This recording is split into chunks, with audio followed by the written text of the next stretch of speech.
Good afternoon, Nerd Fam, and welcome to beautiful Washington, D.C. We're here giving you exclusive coverage from NVIDIA GTC, one of the hottest tech conferences of the year. My name's Savannah Peterson. Very excited to be delighted by an old friend, Bob, and a new friend, Travis. Thank you both for spending the time today. Thanks for having us. It's pretty cool. It's buzzy. It's hopping in here. It's amazing. Y'all had a really big announcement with a lot of partners today. Travis, why don't you open it up and tell us what happened today? So we've been partnering between NVIDIA, Future Tech, Dell, and with Northrop Grumman to try and drive AI capabilities internal. Like, so often we'll go out and we'll procure something in the cloud like everybody else, but we wanted to have some internal use case capability, and the speed with which we did it, I think, is the particular thing that was most exciting for us. How fast did you do it? From the phone call that I got on the Key Bridge from NVIDIA of an opportunity to actually having initial capability in our data center, 3 months. Oh my gosh. Yes, yeah.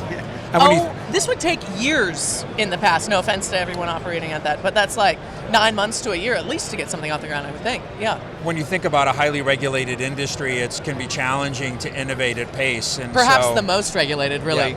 Yeah, very true. So it typically is a challenge. We're able to overcome that together. It's real exciting for us. That is really exciting. Yeah. Congratulations. Thanks. Bob, tell me a little bit about the partnership. You guys have been working together for a long time, right? A long time, 29 years and a few hair follicles ago. Yeah. That's a couple tech evolutions. Yeah, I've seen a lot of evolutions. I'm trying to get back to the Commodore 64 for us old people who remember that, not you. So, but yeah, it's been a long time. And to Travis's point about the speed and the execution of this, what we did, a lot of people look at the systems integrators as, this slow-moving aircraft carrier, right? And with pun intended. Yeah. With new leadership and stuff, they're turning into a speedboat. And this is a perfect example of being able to take something from concept, right, to design to completion in 3 to 4 months is just unheard of in the market. And Northrop Grumman is leading that path big time. That's awesome, and in a pretty wild space. So I love this. In my notes I have here that this was mission-first innovation. Travis, can you tell me what that means? Sure. When we think about what we deliver as a company, for me and as an IT leader, my job is to enable users and engineers, manufacturing floors, et cetera. But we have to always remember that the company is designed to deliver mission. So that is, how do people use our products in theater, in space, at the bottom of the ocean? And we're trying to drive and taking advantage of AI in all of those areas. And so when we think about building capability internally, it's not only to enable the development, but also the testing so that we can use those things in the practical application for how they would be actually out in the field. Yeah, that's pretty cool. So what is so special about combining Blackwell GPUs, Dell's PowerEdge? You've got a lot of partners on this project. Why does it make it possible to go so much faster now than it was before? Well, Travis, I'll stay with you. Generally, I would say that it actually would traditionally make it very difficult when you have a number of partners, and I think correct, increased complexity. Exactly, and a lot of perspectives, a lot of different design theories, and so on and so forth. In this particular case, I think what was unique was that everybody understood what we were trying to achieve. They understood what was necessary to do it. There was a lot of motivation.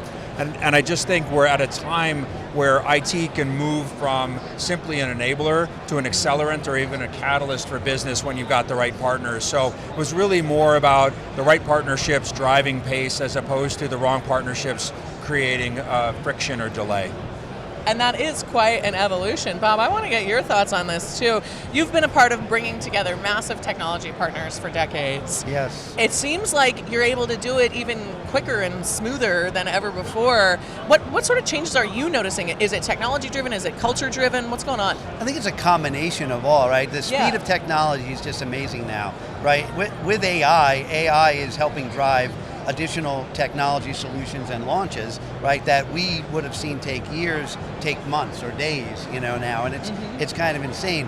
And the complexity around bringing those companies together has become harder in the sense that you got to make sure you're not maybe bleeding edge, but you're cutting edge, and that those things will work together.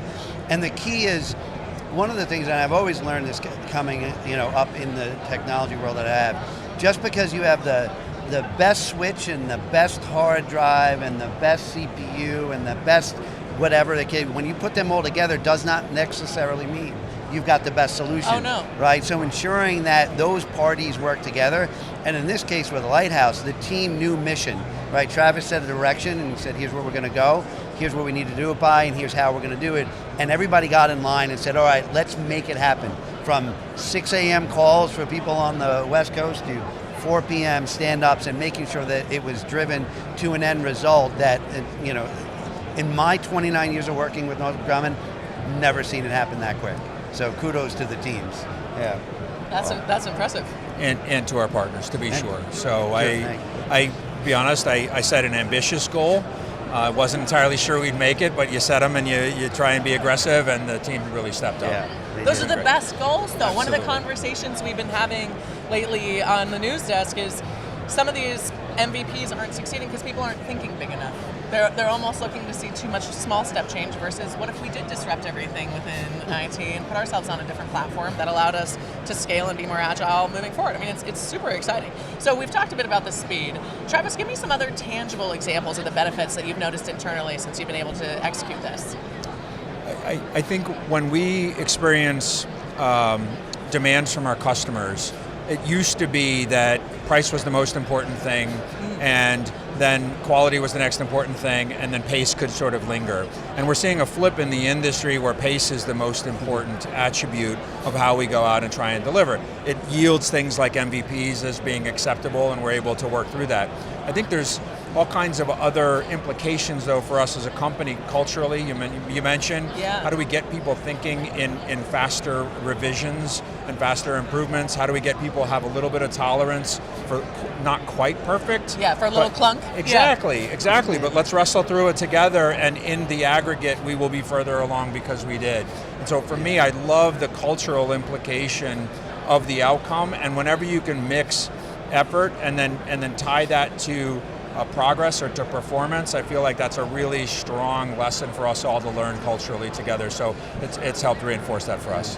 I love that. Do you feel like it's unlocking a little bit more creativity as the style kind of changes? That's my hope. I think in the defense industry, our industry is built on hearing and listening to our customers, getting requirements, and then responding to those. So when you think about entrepreneurialism, you want to inject that as much as possible in your sort of operating system internally, and that can yield incredible results because the talent is unbelievable. Yeah. It is.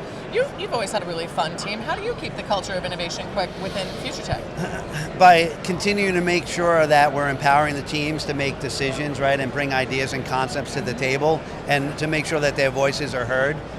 In that, and that's very important because look, I'm one brain, and sometimes it's a half a brain, but it's those things where when you bring the right people together that really care about what they're trying to accomplish, and you give them the ability to do it, then they're going to drive and thrive in an environment that can move at speed now, much better. And so look, that's why our average tenure is 12 years now with the people at our company, which is impressive. Is awesome. And it was a lot higher before my CRO hired like 40 people last year, and so you say it like it's a bad thing, Bob. My stats are affected. Just give it a couple years, Bob. Then we'll do that. Yeah. You'll be great. No, that's awesome because I do think that it takes a different level of curiosity right now and agility than it has historically, because you're not getting on the product roadmap for 2 years from now. You're getting on the product roadmap for 90 days from now. We're trying to figure out what's next. It's so exciting. So Travis, talk to me a little bit about how the AI Factory supports use cases like intelligence and mission simulation and operational decision making. I mean, these are pretty heavy, high risk, high value tasks. So how does it work?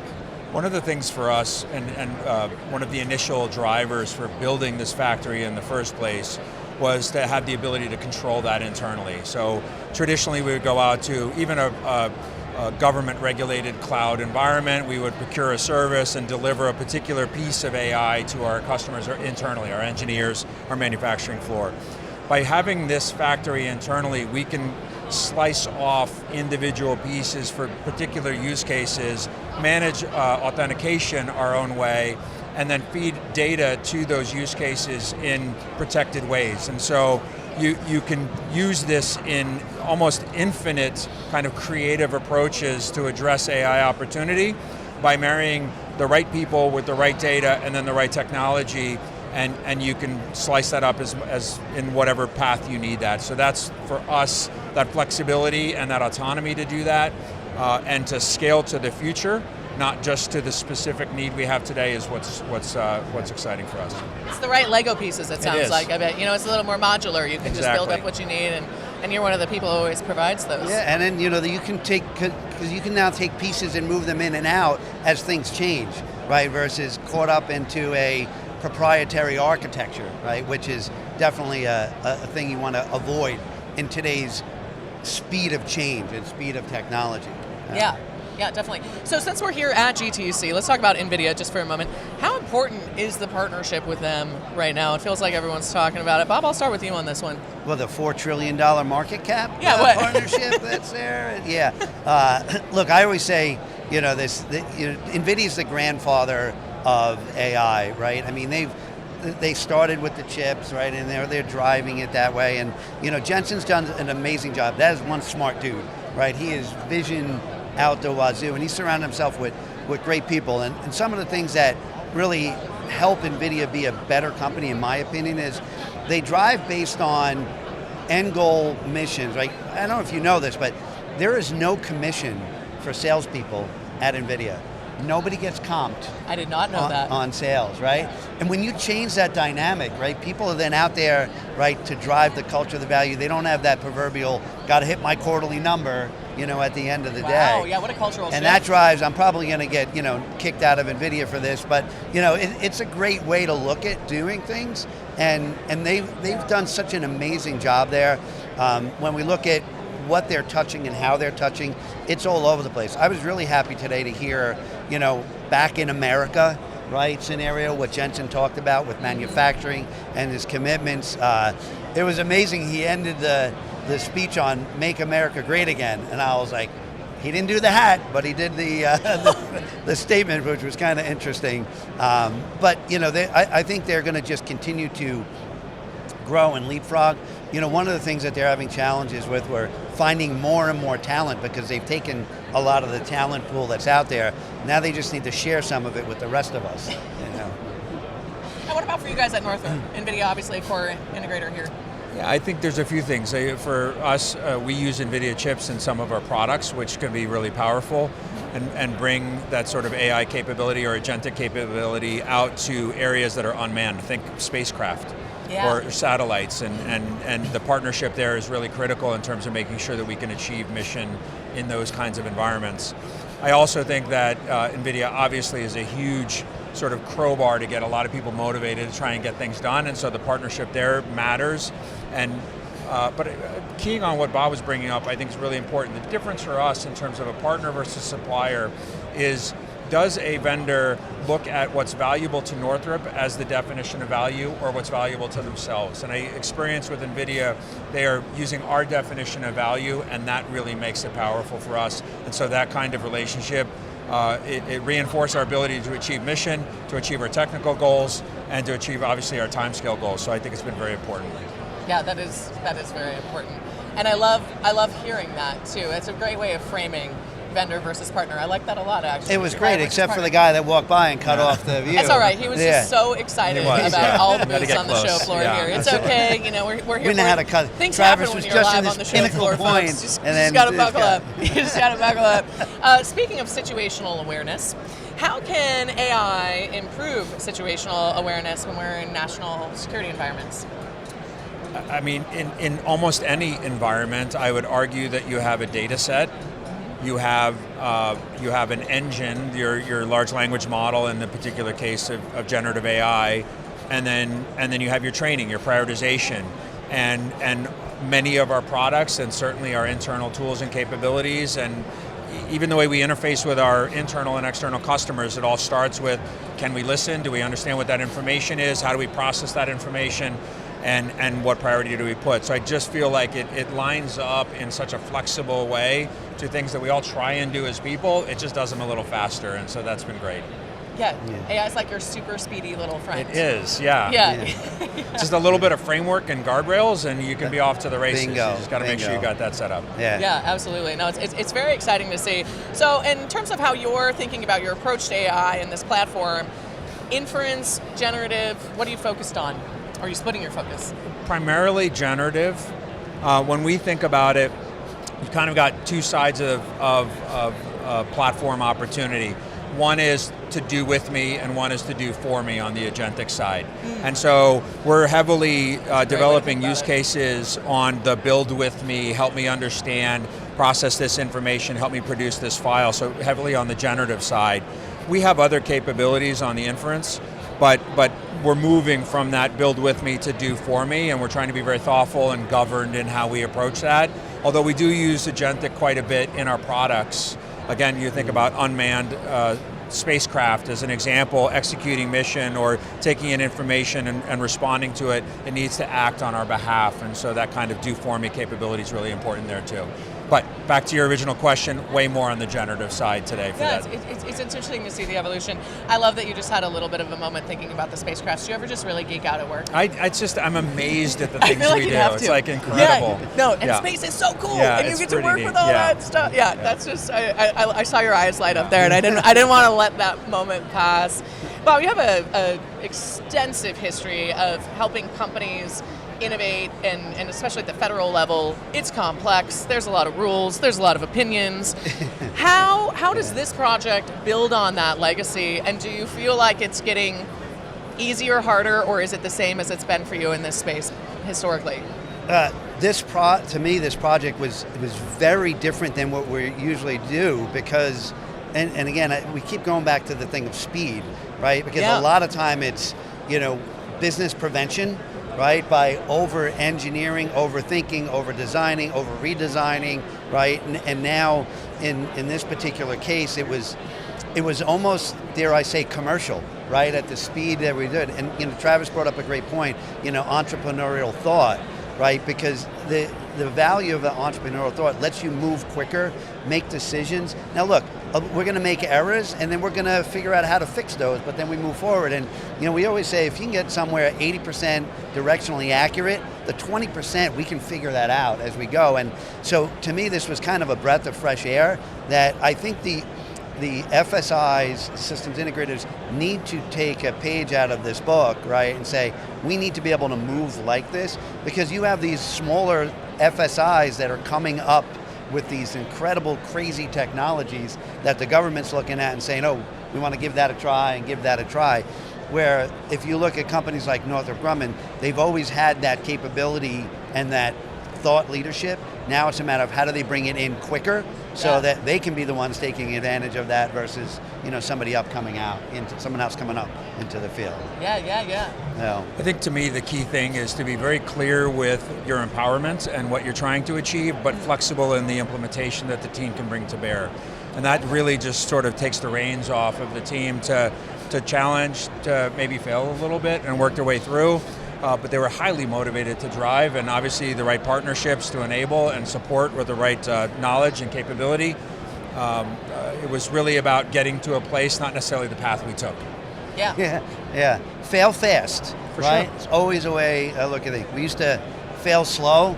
In this today's and age, it's fail fast. It's real expensive to fail slow right now. Exactly. It's real expensive to fail slow. I have two final questions for you, fabulous gentlemen. What do you hope AI does for your friends and family? Bob, I'll start with you. Taking off your future tech hat for a human moment here. That's a tough one, right? So on the personal side, I think there's a great value for AI, but I also think it detracts a little bit from this, the human connection and such, where you have these models that have been deployed, like with Grok and other ones, where there's these agents or that you're talking to, and people are talking to them instead of people, right? And I think that's a good thing and a bad thing. On the other side, I love what Tesla's done, and I love not driving anymore. Right? It's really, I can focus on other things. So I think there's a balance between the personal side of AI and then the mission side of AI. And I use Alexa, I use all those tools, but it's funny when you had this outage that happened with AWS, yeah. Ring went down, this went down, that, and the things that you would normally say or do were like, I'm like, shut the downstairs alarm system.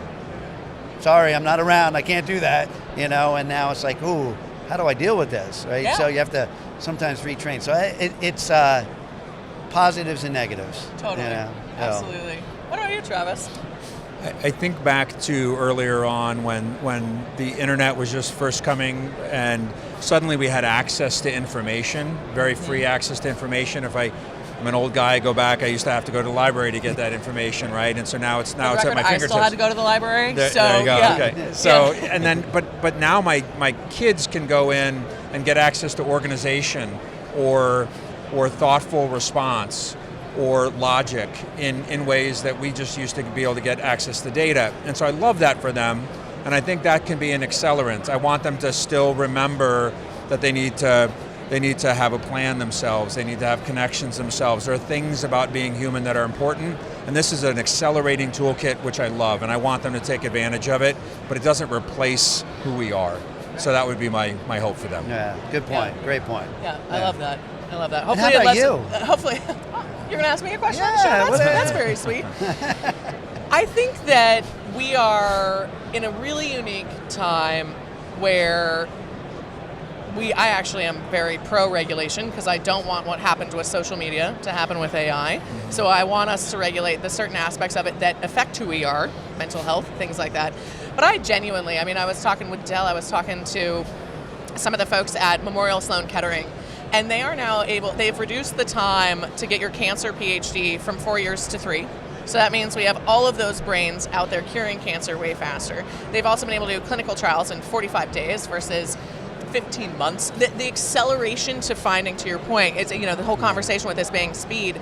I'm very excited for us to solve our complex problems faster and hopefully make the world better for everybody.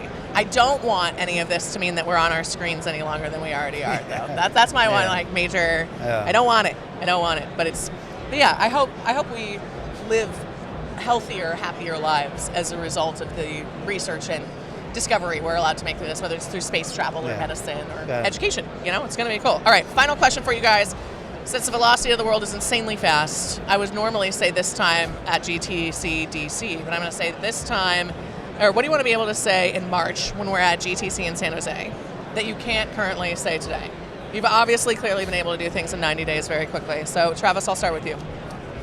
I would like to say that we've got a fully realized business case by that time, and the way we find that business case is through use cases that we implement that drive real value to the business, and that's the whole reason we're doing this together as partners.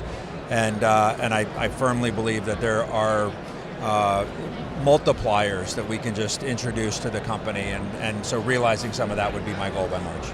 I love that. We'll have to have that story on the show. Absolutely, we will. What about you, Bob? Yes. Yeah. I think that's a great way to end it, right? Is to be able to realize the work and the results, the things that we've done together, right? Where they're in production, the use cases are there, and they're just coming to it, right? Yeah. And taking advantage of it. That's the follow. That's the success. That's what we all drive for. Mission outcome, right? And how do we get there? So excited to see what that looks like in March. You always bring great stories, Bob, and we look forward to seeing what's on the docket next. Now I'm holding you to it, Travis, so get ready. I look forward to it. Travis, Bob, thank you both so much. This has been fantastic. Thank you for having us. Thank you so much. Yes, and thank you for tuning into our exclusive coverage here at NVIDIA GTC in our nation's capital, Washington, D.C. My name's Savannah Peterson. You're watching theCUBE, the leading source for enterprise tech news.